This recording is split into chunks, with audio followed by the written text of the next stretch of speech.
Good evening, everyone. We continue our study in the book of Ezekiel. We're now in chapter 8.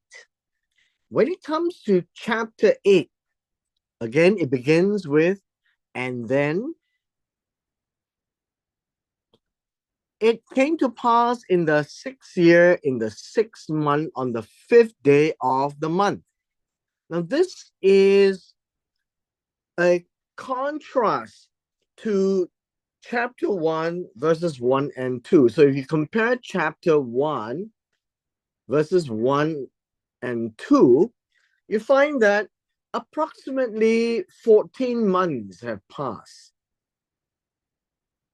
which is approximately 420 days. And because of this 420 days, we also saw an earlier prophecy shortly after that vision of the divine chariots, that Ezekiel was asked to lie on one side facing north, lie on the other side facing south, and for a total of 430 days, that to represent 430 years. And I had suggested that all of these were happening in a vision rather than physically. When we come to chapter 8, we have about 420 days that would have passed, and he was sitting in his house. And it has a totally different background at this point in time, not in a vision just yet. He was sitting there with the elders of Judah in front of him. Now, all of this is happening in Babylon. It's part of the exile at the time of the second siege, which is Jehoiakim. And here we read of another instance, the hand of the Lord God, Adonai Jehovah, fell upon me. This type of expression tells us that it is more than God speaking to him.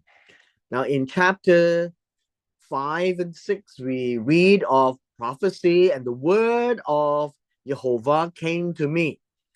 That is what we call a normal course of prophecy, and he would have heard the voice of God. But when we read of these expressions, the hand of Adonai Jehovah fell on me, this gives us a more intense form of prophecy. And in such cases, we saw in chapter 1 and now in chapter 8, he actually sees something happening. So we are told in verse 2 that then I looked, and there was a likeness like the appearance of fire. Now, this word in the appearance of fire is from the waist up and from the waist and downward with fire, and from waist upward, the appearance of brightness, like the color of this is the chapter 1 color of a particular angel, and we are told that it is the color of chashmal.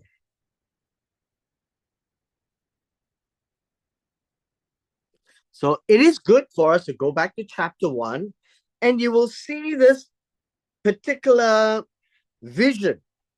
And this particular vision would be similar to chapter 1, verses 26 to 28. Now, understand that this particular vision of a likeness in verse 2. Idea of a likeness is an image, something that has a similar character. It has an appearance of fire.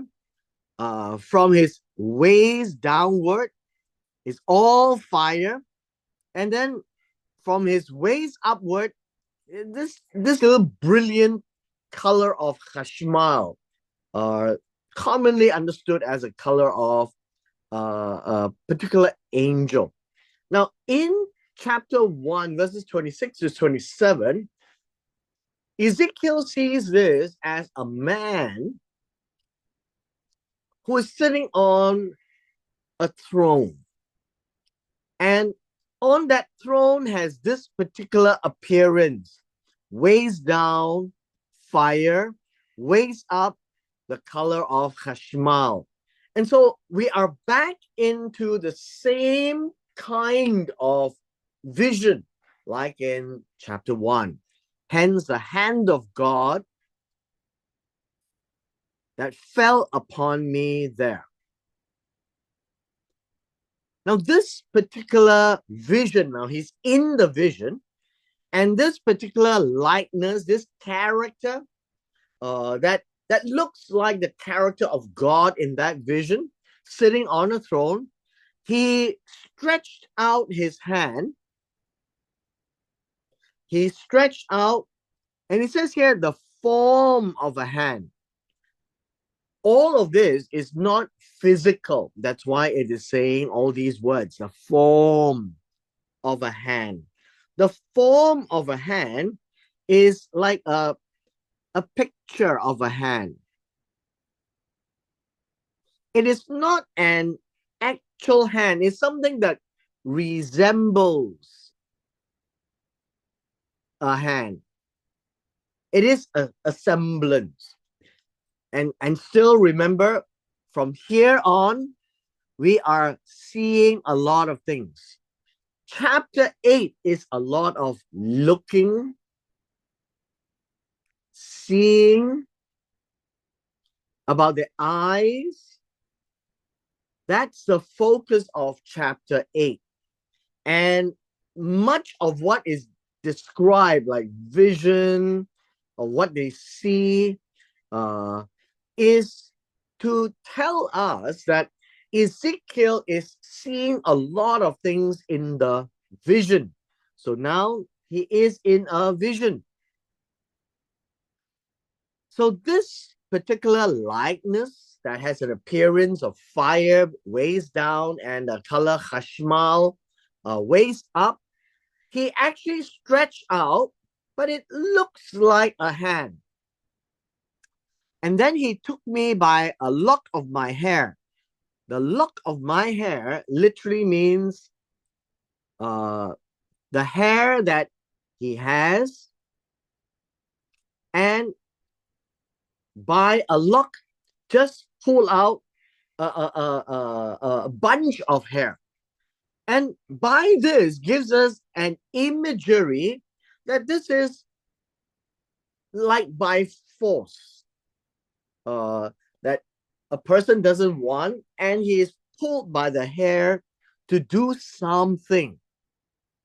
Now, in this case, he was pulled by the hair, and then the wind. Now, this is not the wind, but it should be read as a wind, right? A wind lifted me up between land and sky. Now, this is a better way of explaining it. Between the land and the sky. And then brought me in visions of God to Jerusalem. Now, where he is right now, he is in Babylon, right? He is in Babylon. But now he is going to Jerusalem, and it is like flying all the way there in a wind to Jerusalem. And to Jerusalem, where? Now we are told that from here onwards to the temple. So the elders of Judah was probably asking Ezekiel, what do you think is happening in Jerusalem these days? Do you think the place is safe? Do you think that people would not disturb Jerusalem and the temple? They would not fight the king? And so this particular vision brings Ezekiel back to Jerusalem. And it's in a vision. So remember, always in a vision, to the door of the north gate of the inner court. Now, the idea of a gate in this case is very much, think of it this way, as an entrance, right? Entrance of the north entrance. So every time you see the word door or gate here, is the entrance. Now, the directions is important, the north side of the inner court. And then what happens is that we are told that there is the seat of the imagery of jealousy. And I think you could say that this is a statue of provocation. And is there to provoke God to jealousy. This is the word kana. Now we read of the word jealousy, that God is a jealous God, and this word is kana, very much as God paying passionate attention, right? It is a form of passionate attention. And it has two sides to the meaning. The positive is about protection. Protecting what God finds is belonging to him that is precious. The negative side is about jealousy, in a way where you find that it is a disdain, something that you just don't like. And this word here, jealousy, is the negative side. It is to provoke God to anger. And so this is what it means, which provokes to jealousy. To make God jealous in a negative way. To be envious. I think that would be a way of looking at things, right? Envious. To envy. Now, what is there to envy? This is now in the temple. And there is a statue of jealousy that provokes God to jealousy in his temple. And obviously, if you understand, the house of God has his rules. God's house, God's rules. You don't do anything that is outside the rules. And the first thing here we see is in the north side of the inner court, they can now see a statue that makes God jealous and angry, which is an idol. God is always jealous. God is a jealous God, warning the Israelites, do not have any other gods before me. Exodus chapter 20. And God is a jealous God in two counts. One, he is very protective of what belongs to him. And two, he will be very zealous to punish anyone who violates that to the third and fourth generation. And so this is that image that makes God really angry, sitting in the court of the temple. And then he says, and behold, and look,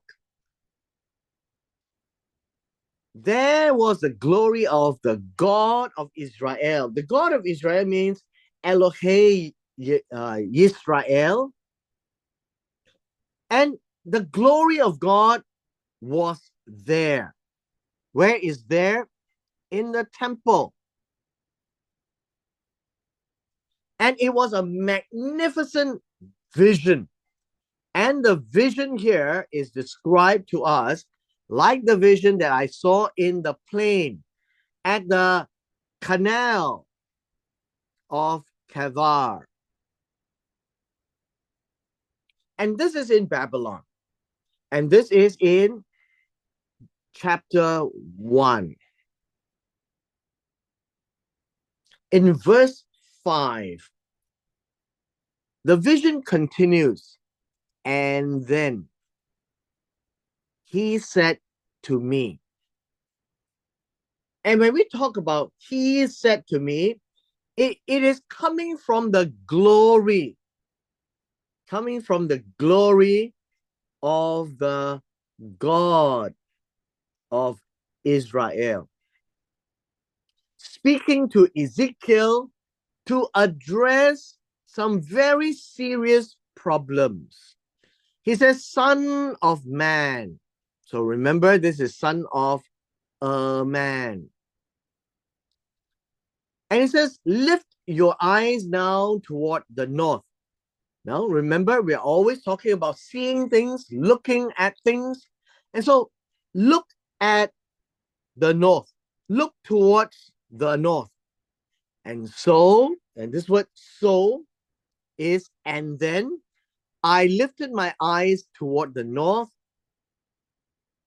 And then it says here, and behold, north of the altar gate, or the gate of the altar, was this image of jealousy in the entrance. So what is interesting is that you find that if this was the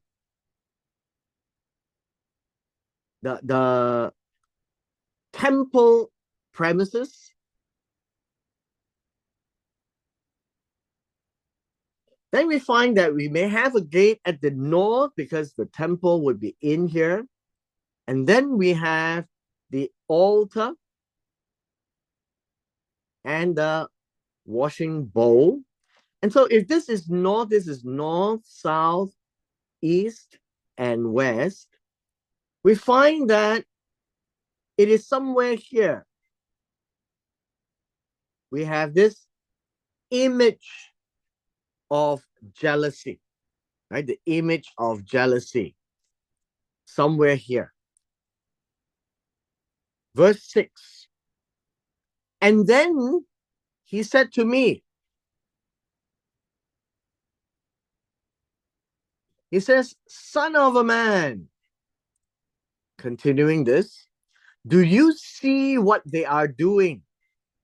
The great abominations that the house of Israel, or the people of the house of Israel, commits here to make me go far away from my sanctuary. Now, what does this mean?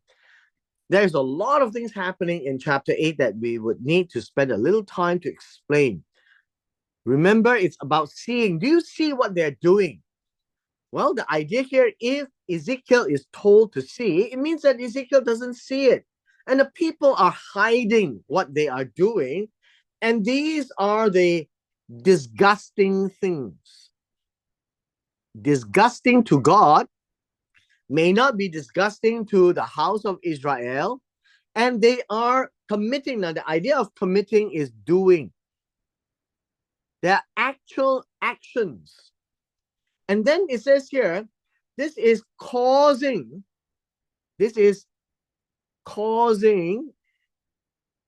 or doing this. Doing what?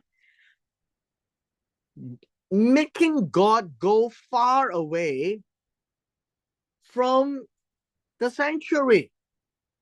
He says, now turn again. Turn around and you will see greater abominations. So again, it's all about seeing, right? People think that God can't see. And the things they do is causing God to go far away from the temple. So chapter 8 is a very serious and sober vision expressing God's disgust, things that is an abomination to him, that the house of Israel and later we see the house of Judah both are doing in the vicinity of the temple. And so this is really upsetting God to the maximum. Verse 7, and then he brought me to the door of the court. And then when I looked, there was a hole in the wall. So let's say there is a hole here. And outside, we would find that there are premises.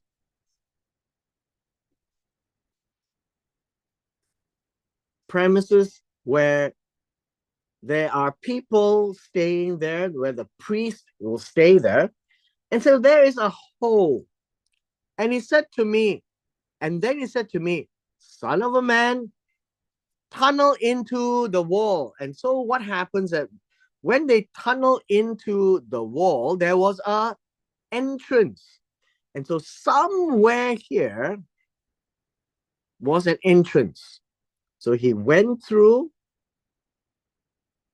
and there was an entrance here. So the hole went through, and then we have an entrance. So this is a narrative, and it's describing what he sees. Verse 9, and then he said to me, go in and see the wicked abominations, the disgusting things which they are doing there. And then I went in and saw. So everything is about seeing, as you can tell. Go and see. And there, every sort of creeping thing, abominable beast, and all the idols of the house of Israel portrayed all around the walls. So what you find is that on the walls are drawings, and it says here, these are patterns, drawings of idols. And these are idols that has, well, I guess you can say, creeping things and animals that is detestable or abominable. So we have abominable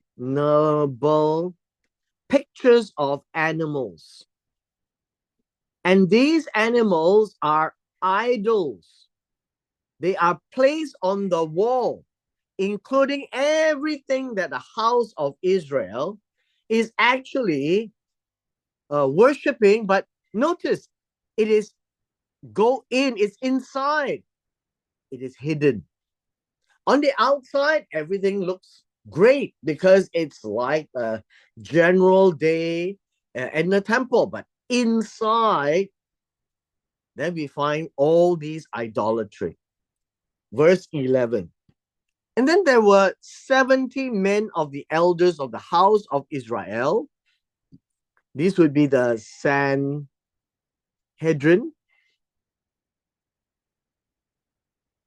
And in their midst stood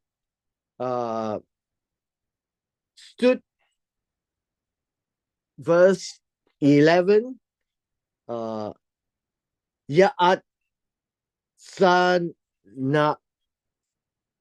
Nahu. So it is Ja'azania,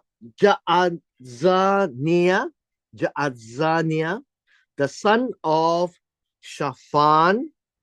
And what happened is that each man had a censer in his hand, and a thick cloud of incense went up. Interestingly, you find that in verse 11, he says, and there stood before them. This is actually at the place where they are wicked abomination. And the Sanhedrin is actually doing wicked abomination and giving incense up to the idols. And so there are 70 of these men, right? 70 of these men. And they have a censer, and then they have smoke going up for the purpose of these abominations on the walls. Then he said to me, Son of a man, have you seen what the elders of the house of Israel do in the dark? So again, it's talking about seeing. You can see, because judgment is based on experience. Judgment is not based on feeling. So the experience that Ezekiel now is told is that you have seen. Have you seen that? Every man in the room of his idols, for they say they would be the Sanhedrin. The Lord does not see us. The Lord has forsaken the land. And so they are saying, number one, God is blind. Number two, God does not care. Both of which is false. And here lies the situation. They are thinking God does not see. So it's a lot about seeing. Why does God need to see? Because when God sees, he will judge. And God sees, even in private. And that tells us that nothing is hidden from God, including all the abomination that they were committing in the vicinity of the temple. And they think that God has just left them and did not care about them. Verse 13, and then, right? And then he said to me, turn again, and you will see greater abominations that they are doing. And then he brought me to the door of the north gate of the Lord's house. The north gate of the Lord's house, and then to my dismay, behold, there were women sitting there weeping for Tammuz. And this is particularly important because in the month of Tammuz, they will be actually worshipping Tammuz in Babylon. And so we find that in verse 14, Tammuz is right here, is an Assyrian god. He is a Babylonian god. And it's also the Hebrew name for the month. After they came back from Babylon, they call that month the month of Tammuz, because in Babylon, people cry for the god. And that is happening, and the women is doing that in the vicinity of the temple. Verse 15. And then he said to me, have you seen this, O son of man? Again, all the ideas of seeing, right? He was seeing. And so God says, come, let me show you some more. Turn again and you will see greater abominations than these. So God is in chapter 8 showing a lot of things that he can see. Verse 16, it will be, and then he brought me into the inner court of the temple.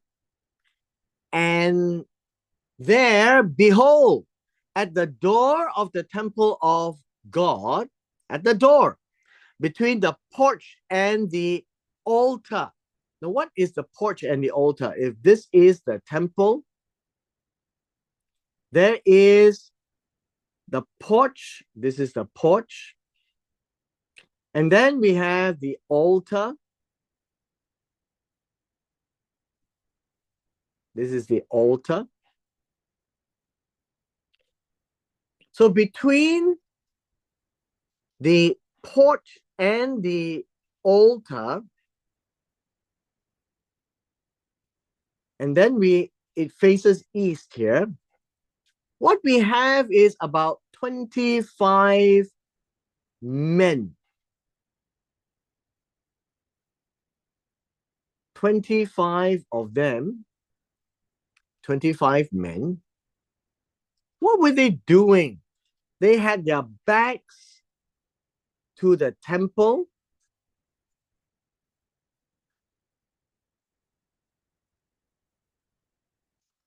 And their faces toward the east, and they were bowing down to the sun.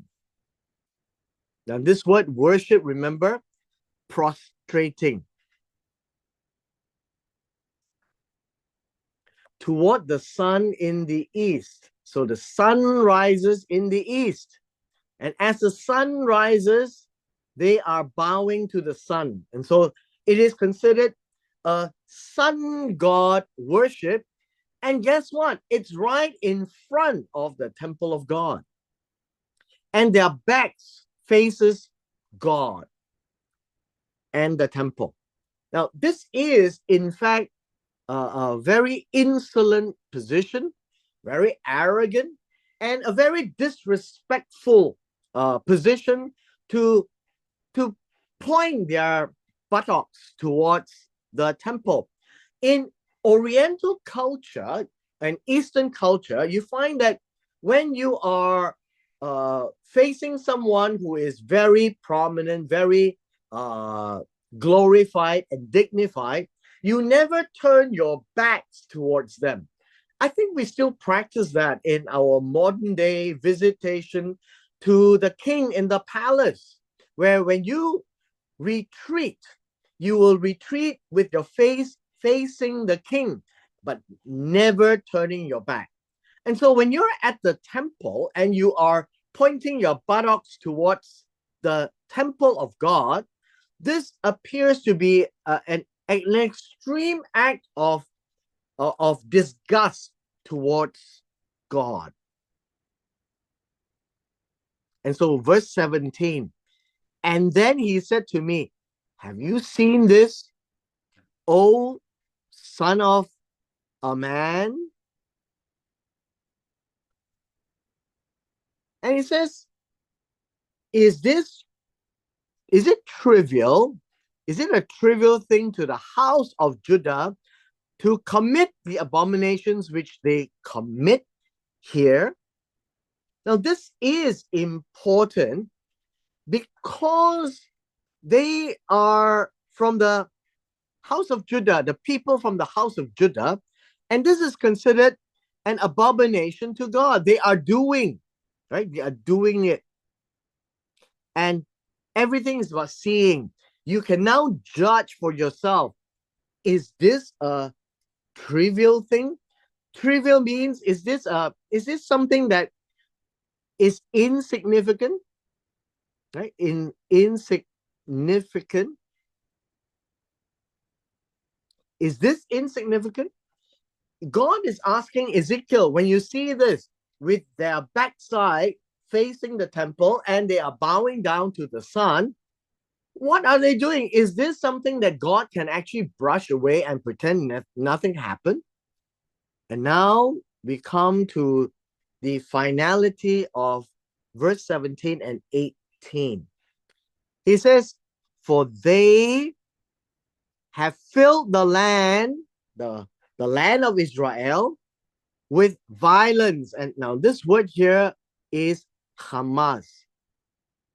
We saw that yesterday, and it appears very often in the prophet books where it refers to literally violence of killing, literally injustice, doing things that is unjust, and in this case, not fair to God. God brought them out of Egypt, appointed a place for them to worship God, and here they have all kinds of disgusting, abominable idols hidden from sight.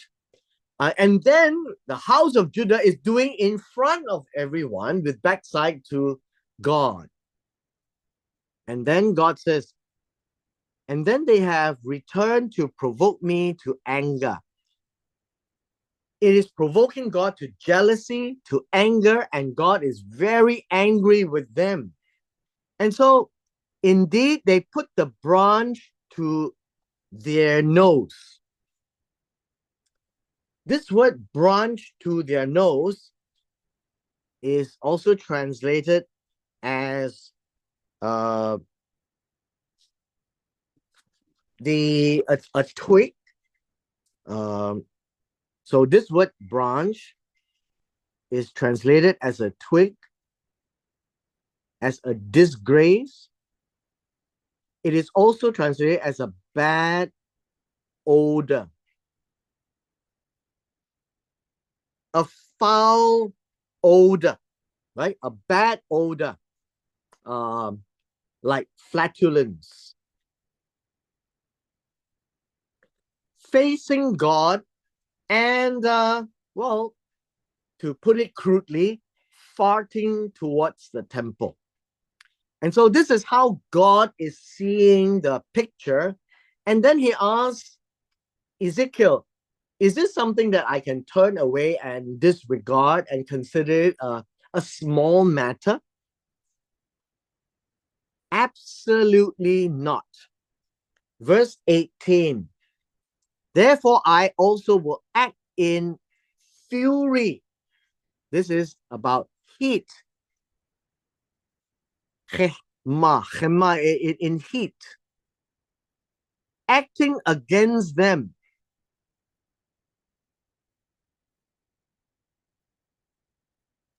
And God continues to say, my eye will not spare, nor will I have pity.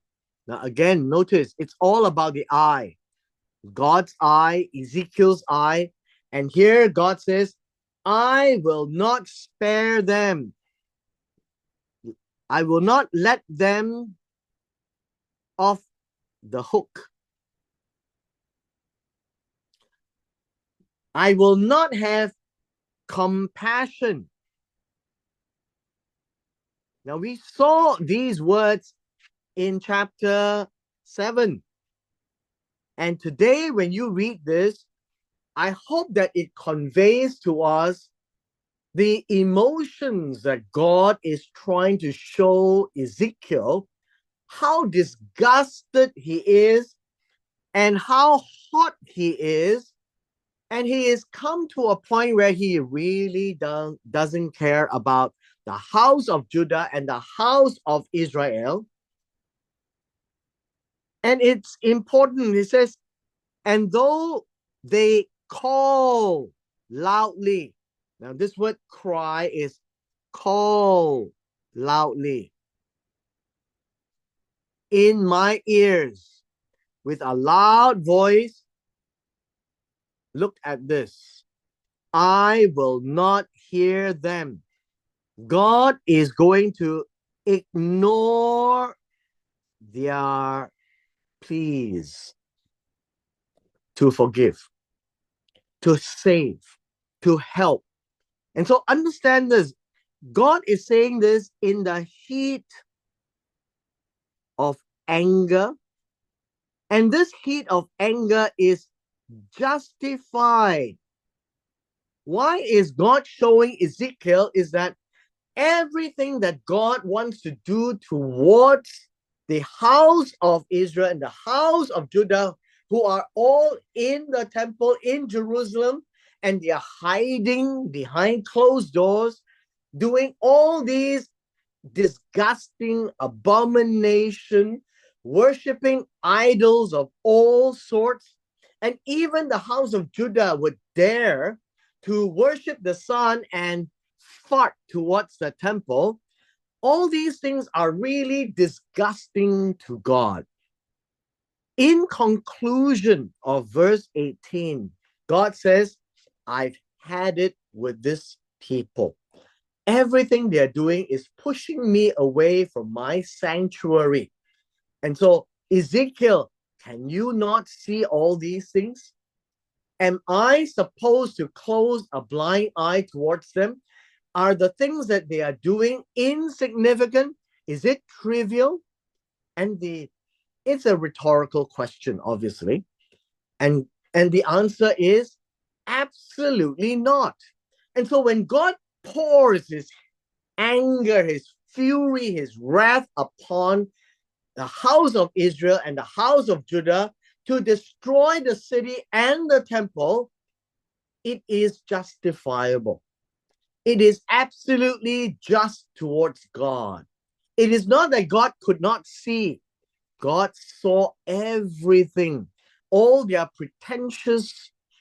pretending to be good, they are absolutely bad. The Sanhedrin pretends to be leading the people. They are leading the people towards idolatry, towards Hamas. And so God says, I am going to destroy everything, including my sanctuary, because it is a disgusting place right now. And so, in conclusion of chapter 8, it is really to tell us and convey to us through Ezekiel why God is so furious towards them who are still in Jerusalem and in the temple to worship and pray to idols of all kinds on the walls, in the empty houses, in the inner rooms, hiding, crying to Tammuz, and bowing down to the sun and farting towards the temple. All of this is totally unacceptable. And God has tolerated this for a long, long time. We read these prophecies in the book of Isaiah, now in the book of Ezekiel, and each time the prophecies come forth towards the people, it is to invoke them to repentance. But as we look down the chapters, we do not see them repenting. In fact, they couldn't be bothered. So they have come to a point of decadence that they really couldn't be bothered with Adonai Yehovah. And he sees every single thing done in private and in public. And for us today to go through this chapter and to feel at least some of the anger that God feels, and that when his anger is poured out upon them, there is no need to feel pity, no need to feel compassionate. It will all be destroyed. And that is the end of chapter 8. And with this, we come to a close of this chapter.